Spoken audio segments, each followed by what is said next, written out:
What's going on, everyone? Welcome back to Movie Emporium's Netflix original review of Metal Lords. This film is directed by Peter Sollett. Now, before we begin, if you like this video, awesome! Hit that subscribe button to join Movie Emporium. Hit that notification bell at the top to find what's coming next. If you like this video, awesome! Hit that like button as well as commenting below any video that you watch, including this one. So Metal Lords is of course produced by D.B. Weiss and of course David Benioff as well as Tom Morello. It actually is written by D.B. Weiss and stars two young individuals, one played by Jaeden Martell, who plays Kevin, one played by Adrian Greensmith, who of course plays Hunter. And they are, or at least Hunter is really into death metal. He's really into metal of sorts, like Ozzy Osbourne or Judas Priest or Dio or something like that. Very much the hard-hitting metal that it is. And he has decided to start a band, or he has been, starting a band called Skull Effers. And in the process, he brings in Kevin, who's his best friend, to, in essence, become the drummer, even though he's in the marching band, doesn't know drumming very well. Well, along the way comes this character who, of course, plays Emily.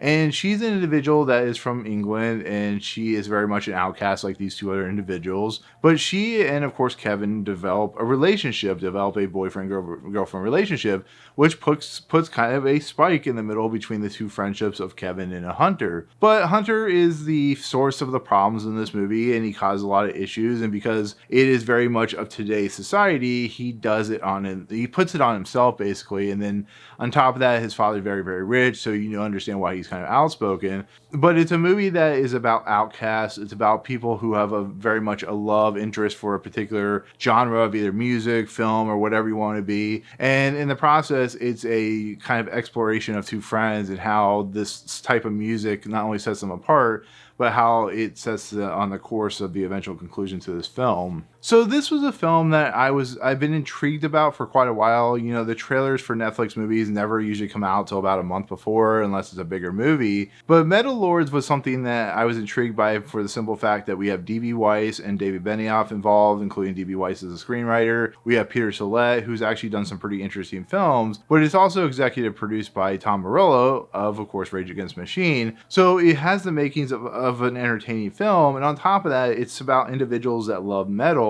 and the kind of outskirts of metal, the death metals, and all the intricacies that what metal involves with. So I was interested to see what they could do with a film like that. Whether it would work, I don't know. Whether it'd be something like The Pick of Destiny from Tenacious D, or something that involves famous metal artists and stuff like that. But I was also hoping that this film would be a lot of fun. It'd be really entertaining. You bring in Jaeden Martell, who's been in a lot of things recently, and you bring in someone like Joe Manganiello into this film, who's a huge video gamer / musician fan and stuff like that. And this just felt like it was going to be a good time at the streaming service. I usually say theaters, but the streaming service. So I was really looking forward to it. I really enjoyed the trailer, and so I got to see this a little bit early, and here we are, and it's finally been released as of this review. The one thing I really did enjoy about this movie, and the one thing that really kind of makes it a really fun type of film, is the fact that it does focus on the metal. It does focus on the very depths of what metal is. These individuals truly, especially Hunter's character, loves this type of genre,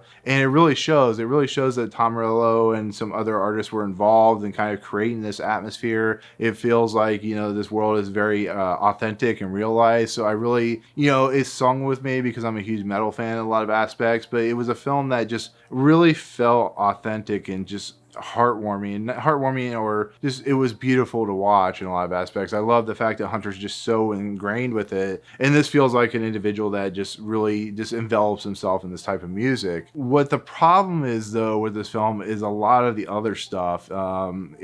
It's a movie that is only 91 minutes long and feels very much longer than it should have. I think the Hunter character, outside of his love for metal, is one of the most grating characters I've ever seen in my entire life. He is so annoying and so frustrating. Yes, he has problems because he lives with his dad, who's very, very rich and doesn't seem to love him very much. But he's a character that just, the way he treats Kevin in this movie is absolutely just mind-numbingly bad. It's so terrible. And to watch Kevin, who finally finds a relationship with this young girl named Emily, which is actually one of the better parts of the movie, it's just insulting in a lot of ways. You know, if you're gonna write a character, and I know D.B. Weiss is a really good writer in his own aspects, as we've seen from Game of Thrones and what he's done there, I don't feel like they made a character that is likable at all. You're supposed to like be with this character. You're supposed to be, you know, in the middle of this character and just loving what he's doing, but he does such stupid things and such irritating things and such grating things that it just becomes just almost unbearable to watch. And that's such a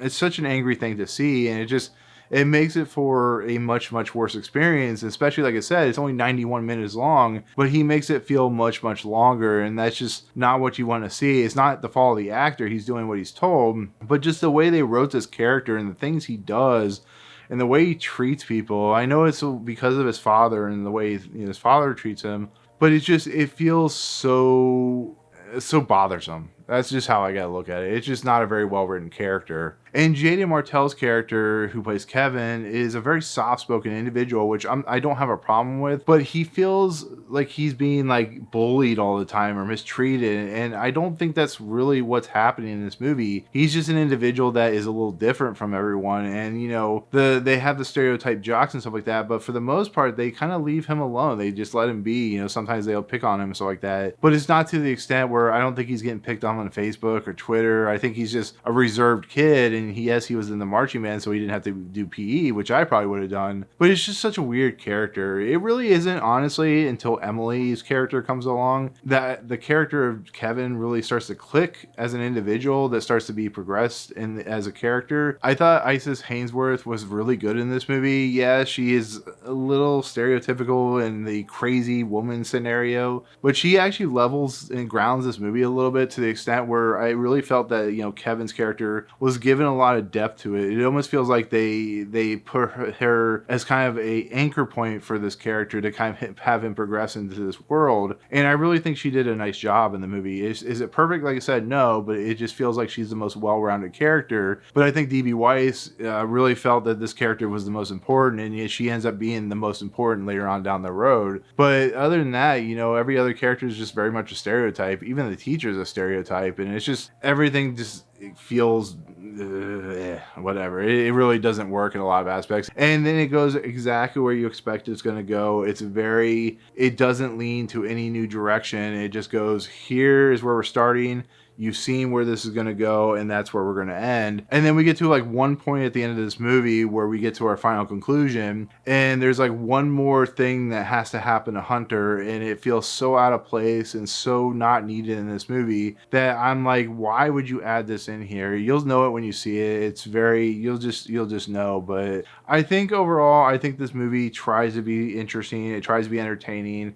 But overall, outside of the metal aspects and the relationship of Emily and Kevin, it's just another paint by numbers, another boring type of film that doesn't really succeed in doing anything special or different. And that's really strange coming from a group of individuals like D.B. Weiss and David Benioff. But, you know, in the end, it's not the worst thing I've seen on Netflix, but once again proves that Netflix is just, they're allowing these directors to have as much money as they want, and they're just not putting out great material outside of every one or two films out of like 75, it seems like at this point. So I was not a huge fan of Metal Lords. It has some promise, but overall it's just a complete disappointment. So that's where I stand on this film, Metal Lords. So anyways, that'll do it. That'll be my take on Metal Lords. Thank you so much for watching. Comments below. Are you interested in seeing this movie? Let me know when you do. What do you think of it overall? What's your favorite metal band? If you do like metal, all that good stuff. But otherwise, if you like what you see on this channel, hit the subscribe button to join Movie Emporium. Hit that notification bell at the top to find what's coming next. And if you like this video, awesome. Hit that like button, and we'll see you guys on the next video. Peace out.